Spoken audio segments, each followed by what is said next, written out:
தமிழர் பாரம்பரியமாய் கும்பச்சடங்கு. ஈழத்திலே திருகோணமலையில் பல பிரதேசங்களில் நிகழ்த்தப்படும் கும்பச்சடங்கானது பல தனித்துவமான முறைகளை கொண்ட சடங்கு நடவடிக்கையாக இயங்கிக் கொண்டிருக்கிறது. புரட்டாதி மாதத்தில் ஆரம்பமாகும். தற்காலத்தில் நவராத்திரி பூசை நிகழ்வுகளுடன் இணைந்து மேற்கொள்ளப்பட்டு வருகின்றது. இச்சடங்கினை நடாத்த கும்பத்துமால் எனும் சிறு ஓலை குடிசை அமைக்கப்பட்டு அதனை குருத்தோலைகளினால் அலங்கரித்து மூங்கில் மரத்தினால் 3 அடி உயரம் கொண்ட கூம்ப வடிவிலான வேப்பிலை மற்றும் வண்ணக்கடதாசிகளால் அமைக்கப்பட்ட 3 கும்பங்கள் காளி, வராகி, பேச்சி என்ற 3 தெய்வங்களுக்காக வைக்கப்பட்டு நவராத்திரி பூசை நாட்களில் பூசாரியால் 9 நாட்கள் பூசை இடம்பெற்று 10வது நாள் பூசாரி தலைமையில் கிராமத்தவர்கள் அனைவரும் ஊர்வலமாக செல்வர்.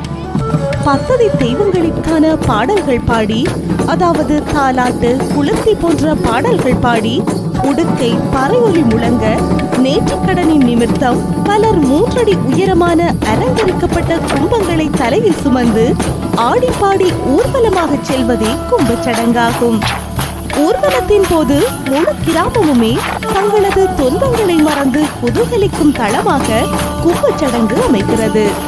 பறை, உடுக்கு இசைகள், அதனோடு இணைந்த பாடல்கள், கும்பக்காரர்கள் கடவுளர்களாக உருவேறியாடும் நடனங்கள் என்பவற்றோடு லயித்து தாமும் அதனுள் இணைந்து ஆடிப்பாடி குதூகலித்து கொண்டாடி மகிழ்ந்து தம்மிடையே உள்ள உள நெருக்குதல்களில் இருந்து விலகி அவற்றினை மறந்து மனச்சமநிலை பெறுவதற்கான முறைமையை கொண்டதாக இச்சடங்கு திகழ்கிறது.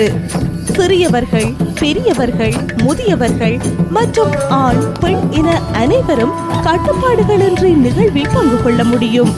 சிறுவர்கள் உடுக்கடித்தல், பாட்டு பாடுதல் போன்ற செயல்களில் விரும்பி இணைந்து கொள்வதோடு அச்சூழலில் மகிழ்ந்து திரிவர்.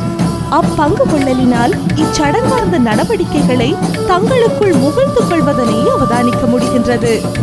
இவ்வாறு கும்பச்சடங்கானது ஆடிப்பாடி குதூகலித்து கொண்டாடுதல், அனைவரும் ஒன்றிணைவுடன் செயற்படுதல், மகிழ்வாக ஊர் சுற்றி திரிந்து தங்கள் கிராமிய சமூகத்தை அவதானித்தல், விருந்தோம்பல், ஒற்றுமையான கூட்டுறவு மேம்பாடு, சிறார்கள் தங்கள் சமூக பண்பாட்டை அவதானித்தலூடாக கற்றுக்கொள்ளல், தனிமனித நல்லிணக்கம் என பல்களமான போர்வையில் சமூக வலுவூட்டல்களுக்கான வலையமைப்பாய் இயங்குவதோடு தற்கால நவீன காலனிய சிந்தனைகளுக்கு மாறாக சமூக வலுப்படுத்தலுக்கு கும்பச்சடங்கின் சடங்காசார நடவடிக்கைகள் தொடர்ந்து அதன் பாரம்பரியத்துடன் சமூகங்களிடையே செயற்பட வேண்டியது மிக தேவையான நடவடிக்கையாகும்.